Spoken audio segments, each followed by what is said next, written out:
Okay, hello everyone and welcome to the second lecture for Python Basics. So let's get started as we are on time today. I hope everyone have installed Python on their system and have done the last lecture's Hello World program. And if anyone who hasn't done it, I'll request you to just do it as soon as possible because this is very practical oriented sessions. So we'll be doing a lot of coding today. Those who are on their systems, just follow along with me as I do the code or give you instructions. It will be a better to code with me and have a live examples in front of you all in your systems. And also those who are not on their system, suppose though anyone is on mobile phone or something, what you can do is you can just take notes of all the things that we are going to discuss, all the commands you can write it down, and so you can practice it later. All right, so with that said, let's get started with today's session. Is everyone ready, and am I audible to all?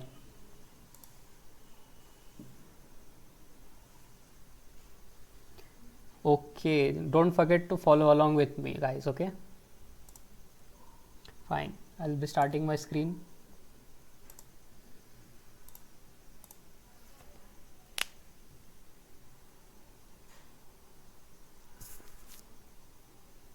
So can everyone see my screen now?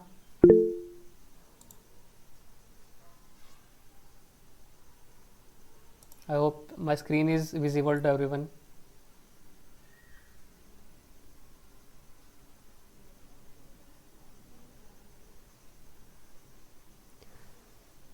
Okay, so let's get started. So today we are going to talk about variables and expressions. So what are variables?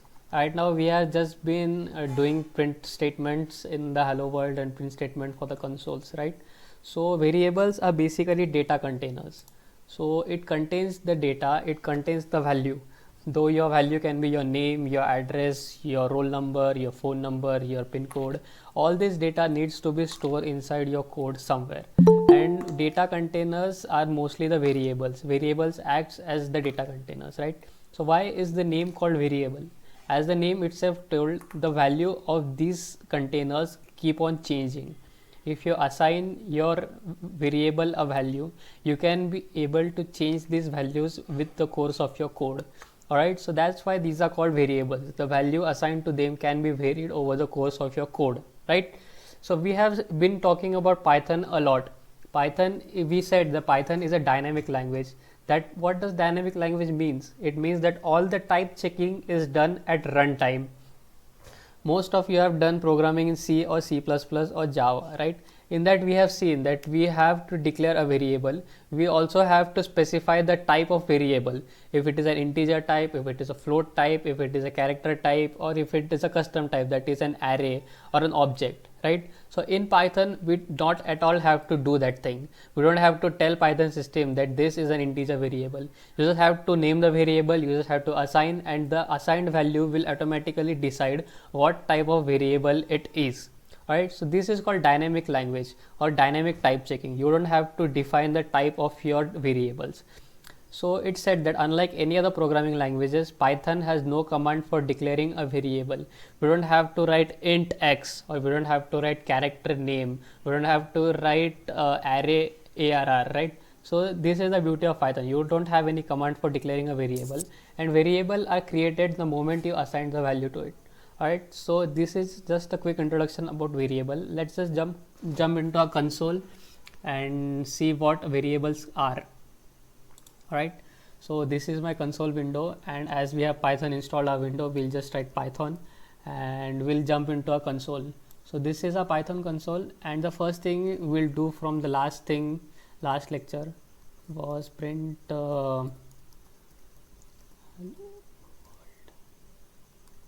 I hope everyone is now familiar with the print command. So next thing is that we don't have to print directly the hello command, right? I need this hello world statement to be stored somewhere in my PC or in my system, in my code, that I can use later on. Okay, so what I can do is I can say statement. So statement is a name of my variable, and I will be assigning it a value called hello world. Fine.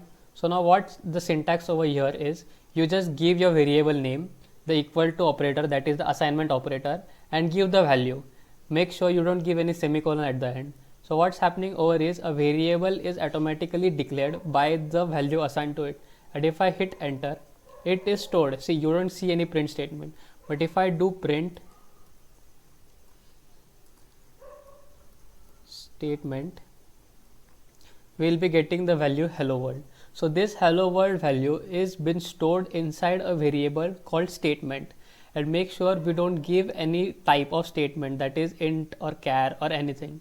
Similarly with the numbers, we can have x equal to 10, we can have y equal to 20, we can have z equal to 9.899, that is floating values, or we can have suppose any kind of numbers. So these numbers are basically the variables, and these variables are declared as soon as we assign any name, or as soon as we assign any value to it. Fine.